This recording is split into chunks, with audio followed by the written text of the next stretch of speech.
a 25 November 2005 aka samu wata kafira ana ce mata Elizabeth Renter. Elizabeth Renter ba musulma ba ce, ta ce ta kai shekara kusan 10 tana bincike akan man habbatus sauda. A ƙarshe ta ce binciken da ta yi sai ta gane man habbatus sauda yana da sinadarai kamar yadda musulmai suke cewa babu cutar da baya warkarwa sai mutuwa. Ta ce to ta gane hatta cutar da duniya bata warkar da shi ba ma ta samu bincikenta habbatus sauda zai iya warkarwa.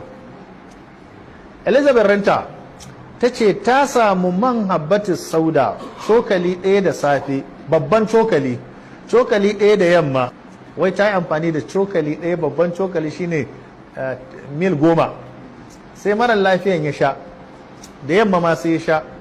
Ta ce bayan wata 6 da aka je sai aka gwada ba a samu wani alamar ƙwayan cutar ƙanjamau sida a jikin marar lafiyan ba.